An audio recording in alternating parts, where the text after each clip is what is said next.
वक्फ amendment bill जो नरेंद्र मोदी की सरकार ने लाया है वो अनकॉन्स्टिट्यूशनल है। वो हमारे भारत के आइन के आर्टिकल 14 का, आर्टिकल 15 का, आर्टिकल 25, आर्टिकल 26 और आर्टिकल 29 का एक ग्रेव वायलेशन है। और हम ये समझते हैं कि ये वक्फ अमेंडमेंट बिल वक्फ की प्रॉपर्टीज़ को बचाने के लिए नहीं लाया जा रहा है। वक्फ की प्रॉपर्टीज़ पर जो एंक्रोचमेंट हो चुका है उन एंक्रोचर्स को हटाने के लिए नहीं लाया जा रहा है। वक्फ प्रॉपर्टीज़ की रेवेन्यू या आमदनी में इजाफ़ा करने के लिए नहीं लाया जा रहा है, ना ही ये मुसलमानों के मुफाद में है। हैदराबाद दारुसलाम में 19 अप्रैल के दिन शाम में 7 बजे से 10 बजे तक all India Muslim personal law board की जानिब से वक्फ अमेंडमेंट बिल 2025 के ख़िलाफ़ एक प्रोटेस्ट मीटिंग, पब्लिक मीटिंग रखी जा रही है और जिसकी सदारत all India Muslim personal law board के सदर मौलाना खालिद सैफुल्लाह रहमानी साहब करेंगे। और इस प्रोटेस्ट पब्लिक मीटिंग में जो all India Muslim personal law board की तरफ से की जा रही है उसमें तेलंगाना और आंध्र प्रदेश के मुस्लिम पर्सनल लॉ बोर्ड के मेंबर्स, तेलंगाना और आंध्र प्रदेश के बड़े बड़े मुस्लिम ऑर्गेनाइजेशंस जिसमें जमीयतुल उलमा भी है, जमात इस्लामी भी है और मशाइखीन इस प्रोटेस्ट पब्लिक मीटिंग में हिस्सा लेंगे। उलमा इकराम इस पब्लिक मीटिंग में हिस्सा भी लेंगे और अपनी स्पीचेस और अपने खिताबात के ज़रिए आवाम को बताएंगे कैसा ये वक्फ अमेंडमेंट बिल वक्फ के मुफाद में नहीं है। और साथ ही साथ हमारी ये कोशिश भी है कि जो पार्लियामेंट वक्फ कमेटी के मेंबर्स हैं हम उनसे भी बात कर रहे हैं और अगर उनका शेड्यूल परमिट करता है तो वो भी आकर 19 अप्रैल के दिन, 19 अप्रैल के दिन जो ये पब्लिक मीटिंग होने जा रही है उसमें हिस्सा लेंगे। 19 अप्रैल के दिन मगरिब की नमाज बाजमात दारुसलाम के ग्राउंड में अदा की जाएगी। उस नमाज में जनाब रिजवान कुरैशी साहब जो ख़तीब और इमाम मक्का मस्जिद है नमाज मगरिब पढ़ाएंगे और उसके बाद उनकी खिरत से ही जलसे का आगाज़ होगा। तो ये एक अहम इत्तला मैं आपको बताना ज़रूरी समझता हूँ। और दूसरी बात यह है कि आप जानते हैं कि अब तंदूरी का मजा नूरी के तंदूरी मसाला के साथ। नूरी का तंदूरी मसाला जो बना है नूरी के बेहतरीन मसालों से, जो बढ़ाए आपके तंदूर का जायका उम्दा और बेमिसाल। आज ही ले आइए नूरी का तंदूरी मसाला, अब तंदूरी नूर भरी। ये तमाम अमेंडमेंट्स जो किए गए हैं बीजेपी और एनडीए के सपोर्टिंग पार्टीज़, चाहे वो टीडीपी हो, जेडीयू की नीतीश कुमार हो, चंद्राबाबू नायडू हो, चिराग पासवान हो, जयंत चौधरी हो, मांझी साहब हो या फिर कुमारस्वामी हो, तो इनकी सपोर्ट से बीजेपी ने एक काले क़ानून को बनाया है। और ये इस बात को बताता है कि मुसलमानों पर बीजेपी उनको शक की निगाहों से देखती है और इसलिए देखती है क्योंकि हिंदू धर्म के एंडोमेंट बोर्ड में, जैन धर्म के एंडोमेंट बोर्ड में, सिख धर्म के एंडोमेंट बोर्ड में यहाँ पर सिर्फ उन्हीं के मज़हब का मानने वाला उसका मेंबर बन सकता है।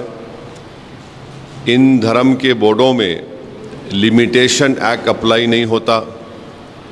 इन धर्मों में बाय यूसेज वो उस धर्म की प्रॉपर्टी बन सकती है और इन धर्म के बोर्डों में दूसरे धर्म के मानने वाला भी उनको अपनी प्रॉपर्टी दे सकता है। ये तमाम चीज़ें इस अमेंडमेंट बिल के ज़रिए नरेंद्र मोदी की सरकार ने मुसलमानों के इस धर्म के बोझ से छीन ली हैं। हम हमारे इस देश के हिंदू भाइयों को ये बताना चाहेंगे, सिख भाइयों को बताना चाहेंगे और हमारे जैन भाइयों को बताना चाहेंगे कि जब आप अपने धर्म के बोर्ड में सिर्फ अपने ही धर्म के मानने वालों को मेंबर बना सकते हैं और दूसरे धर्म का नहीं बन सकता है, तो कैसे मुस्लिम धर्म का ये वक्फ बोर्ड, जो एक प्योर रिलीजियस इंस्टीट्यूशन है वक्फ बोर्ड, उसमें कैसे मोदी सरकार दूसरे धर्म के लोगों को मैंडेटरी 2 लोगों को बनाने का एक प्रोविज़न रखती है। और जब आपके पास लिमिटेशन एक्ट अप्लाई नहीं होता है, जिसके ज़रिए से अगर हिंदू एंडोमेंट बोर्ड की प्रॉपर्टी पर, जैन धर्म की प्रॉपर्टी के ऊपर, गुरुद्वारा प्रबंधक कमेटी के प्रॉपर्टी के ऊपर अगर कोई नाजायज़ कब्ज़ा करता है तो उसको आप कभी भी निकाल सकते हैं। वो मुस्लिम धर्म के एंडोमेंट बोर्ड पर लिमिटेशन एक्ट अप्लाई करके नरेंद्र मोदी की सरकार एंक्रोचर को मालिक बनाना चाह रही है एडवर्स पोजेशन की बुनियाद पर। और फिर आर्टिकल 26 के तहत हर रिलीजियस डिनोमिनेशन को अपने रिलीजियस चैरिटेबल ऑर्गेनाइजेशन बनाने का इख्तियार मिलता है, उसको एडमिनिस्टर करने का इख्तियार मिलता है और मूवेबल और इमूवेबल प्रॉपर्टीज़ को हासिल करने का इख्तियार मिलता है। ये मुसलमानों से छीना जा रहा है। और आपको मैं बार बार समझा रहा हूँ कि इस मुस्लिम धर्म के इस बोर्ड में जो अमेंडमेंट्स नरेंद्र मोदी की सरकार ने और चंद्रबाबू नायडू, नीतीश कुमार, चिराग पासवान, जयंत चौधरी, मांझी साहब ने और कुमारस्वामी ने किया है, उसमें सेक्शन 3D आप पढ़िए। सेक्शन 3D को जब पार्लियामेंट में ये बिल डिबेट हो रहा था, उसको बुज़दिली से अमेंडमेंट को पेश किया गया। और अमेंडमेंट क्या बोलता है कि जो भी मस्जिद, दरगाह, खानखा, आशुरखाने, इमाम बाड़े आर्कियोलॉजिकल सर्वे ऑफ इंडिया के तहत प्रोटेक्टेड और एंशिएंट मॉन्यूमेंट रहेंगे, अब ये बिल बनने के बाद उनका रजिस्टर एज ए वक्फ प्रॉपर्टी नहीं होगा।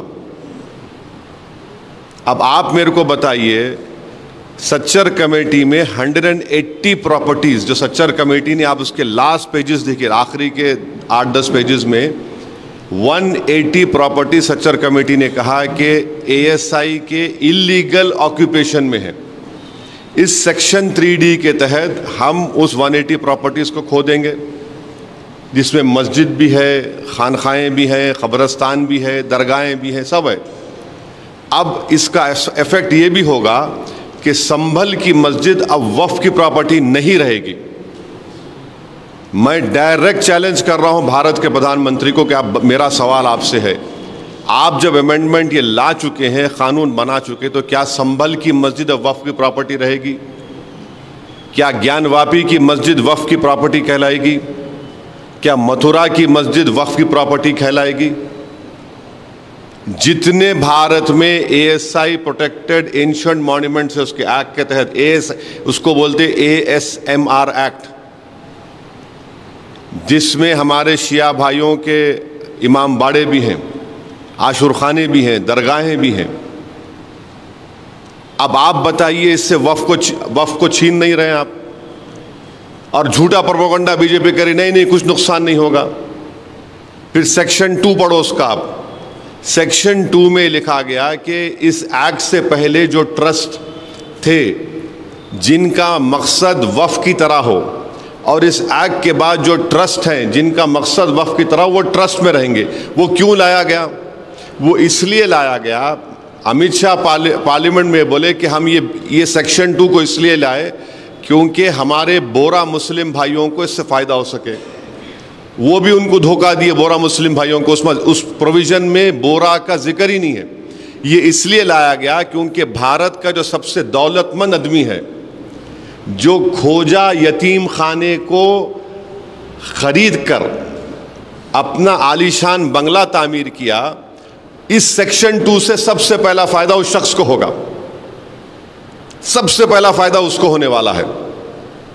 दूसरा, इस बिल में यह कहा गया कि अगर वक्फ बाय, बीजेपी प्रोपेगेंडा कर रही है, नहीं वक्फ बाय यूजर नहीं है, वक्फ बाय यूजर है, परेशान मत हो, क्यों हो रहे हैं, ओवैसी झूठ बोल रहा है। देखिए, हिंदू धर्म में by usage, temple by usage, मठ बाय यूसेज उस धर्म की प्रॉपर्टी बन जाती है। और हिंदू धर्म के जो बहुत बड़े जूरिस्ट है, उनका नाम है B.K. मुखर्जी। B.K. मुखर्जी एक जज थे, और B.K. मुखर्जी की किताब में उन्होंने क्लियरली लिख दिए कि हिंदू धर्म में बाय यूसेज वो उस डीटी की या मूर्ति की या उस मंदिर की प्रॉपर्टी या मठ की प्रॉपर्टी बन सकती है। अब मोदी सरकार जो है इतना गंदा काम किया है, मैलेफाइड है, कि ये बोल रहे हैं कि अगर वक्फ बाय यूसेज रहेगा, मगर अगर डिस्प्यूट होगा या फिर गवर्नमेंट प्रॉपर्टी होगी तो वक्फ बाय यूसेज नहीं होगा। अब मैं अगर वक्फ मेरी प्रॉपर्टी है, मैं अपनी गवर्नमेंट के खिलाफ अगर वक्फ बाय यूसेज को इस्तेमाल नहीं करूंगा तो किसके खिलाफ इस्तेमाल करूंगा?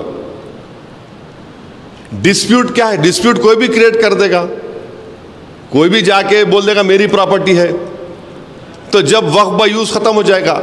और बार बार आपसे कह रहा हूं, ये सरकार झूठ बोल रही है।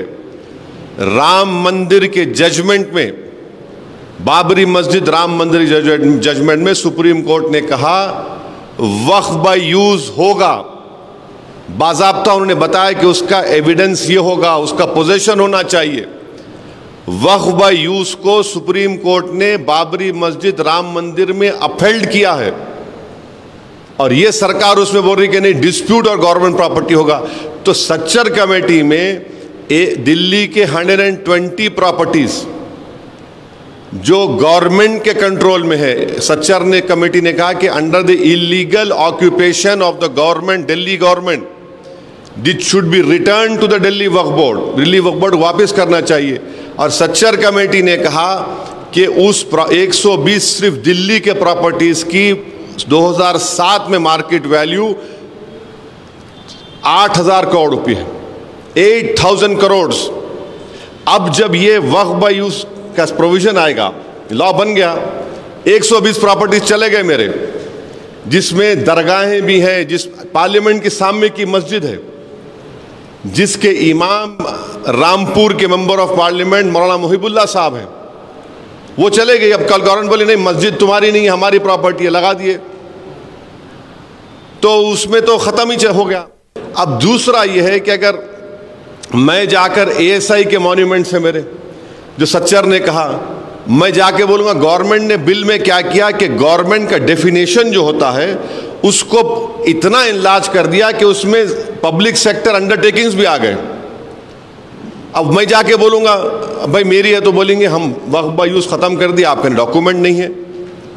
अगर वक्फ बोर्ड जाकर बोलेगा वक्फ बाय यूज मैं इस्तेमाल कर रहा हूं, कोई खाबिज है, इंक्रोचर है, तो गवर्नमेंट बोलेगी नहीं हम तो लिमिटेशन एक्ट अप्लाई कर दिए, 12 साल के बाद उन्हें मालिक बन गया।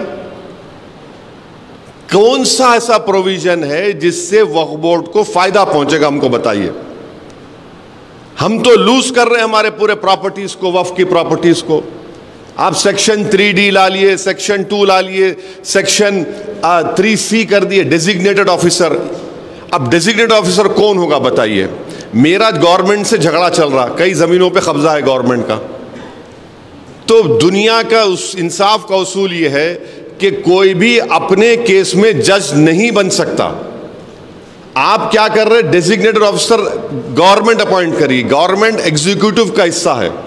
हमारे देश में, वतन अजीज में, theory of separation of powers हमारे कॉन्स्टिट्यूशन के बेसिक स्ट्रक्चर का हिस्सा है कि कोई भी अपने केस में जज नहीं बन सकता।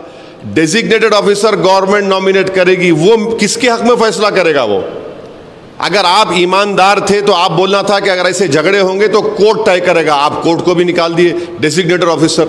यानी हर एतबार से मुसलमान अपनी जायदादों को खोने जाएंगे।